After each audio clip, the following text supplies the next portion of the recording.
last year Russell Wilson was that disgruntled NFC West quarterback that nobody really kind of saw coming. There were some rumblings or something about that, and then we heard a list of teams that he would be considered maybe not being a Seahawk anymore, and then nothing came of it because he never really demanded a trade.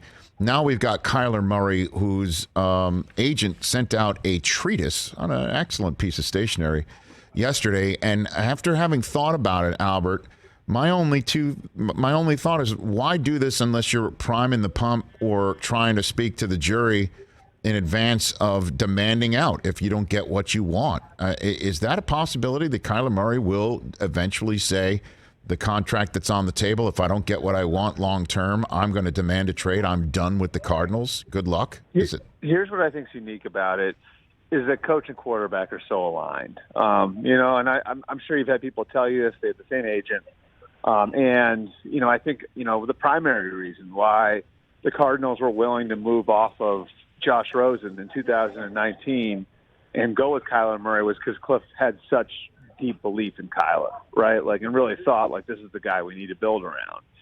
I think so much of where Kyler is ties right back to Cliff. And here's why. This is what I think is really unique about it. You go back to last week of the last week of the Cardinals season. Obviously, didn't go the way they wanted, right? So they lose that game in pretty ugly fashion to the Rams in L.A. And my understanding is that was an uncomfortable, awkward week in that building, and they had a personnel meeting, a normal personnel meeting at the end of the year, abruptly canceled. Other coaches didn't know whether or not they were safe. And so for, a good week there, people in that building were very, very uncomfortable, feeling like the owner might do something, and that, and eventually that settled down. But there's been no declarative statement coming out oh yeah, Cliff's our guy, and Cliff's going into a contract year too. So, I think beyond just this being the sort of decision point, which you and I have talked about, where after 3 years, it sort of becomes decision time for teams on their first round quarterbacks. There's also that second piece to it where, I think Kyler feels like if he waits, right, and the Cardinals have already started to kick the can down the road on him contractually, if he were to wait till after year 4, well, is Cliff going to be gone then? And then the idea of getting a new contract out the window altogether. That's why I think it's just such an interesting situation. And I don't think that this should be overlooked either. Kyler's former college teammate, Baker Mayfield, wound up waiting for a year. And he was eligible for a contract last year, didn't get one, and now where's he left? So I think that there's a number of different, factors that sort of play into Kyler's urgency to try to get a contract now. But if they moved, they completely upended their plan to draft him. The plan being Rosen and Wilkes. Now, obviously, Rosen and Wilkes, quarterback coach combination, they just didn't want to go down that road anymore, or Murray made them change their mind. But the bottom line is they totally blew it up, right? For him, correct? 100%. And then they wound up adding DeAndre Hopkins for him. And they clearly have been, all about, guys, let's get James Conner. Let's do all of it. Bring in as many players as they possibly can. Zach Ertz, midseason.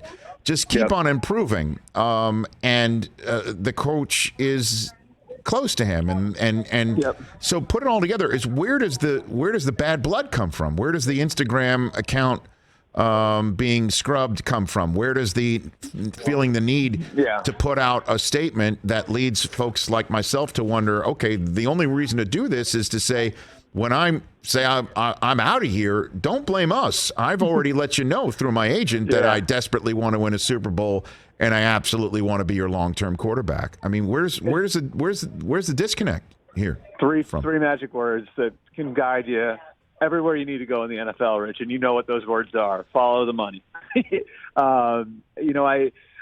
My understanding is they did, and I think Eric Burkhart, his agent, put this in the letter, but they did approach the Cardinals about a deal, and the Cardinals basically told him to stand down and said, we'll take care of you, but it's not going to be right now. It might be later in the off season. That's my understanding of how that went down. And so, I think that Kyler's hyper aware of the fact that, again, this is sort of when you, in this system that's been in place since 2011, make your decision on your first-round quarterback, whether or not you're going forward with him or not. And if you look at the history of it, after year 3 is when Josh Allen got a deal. It's when Deshaun Watson got a deal. It's when Patrick Mahomes got a deal. It's when Carson Wentz and Jared Goff got deals. So teams that have been assured that they have the right guy will typically do deals after year 3. So this feeling that maybe they're not going to do a deal with me now, and then again, like looking at what it could look like in year 4, having seen what happened with Baker in Cleveland and, you know, having the relationship with Baker, and then maybe looking at it and saying, is Cliff going to be here in my 4th year? Like if you're asking in my 5th year, if you're asking those questions, well then, yeah, I mean, I think that that's where you say, if they're not paying me now, is there some sort of ulterior motive there where they don't want to hitch their wagon to me because they think things could look significantly different a year from now? So, and it's a fair thought. I mean, if you think of, I mean, to me, like, it's a fair thought because, like, you've seen the way these things go with guys who wait. And, like, look at Baker Mayfield right now. A year ago, you might have said, yeah, the Browns are going to take care of him at some point. Now it looks like they may never take care of him. So I understand where that thought comes from. hey, you watched all the way to the end. Thanks for that. Watch more right here.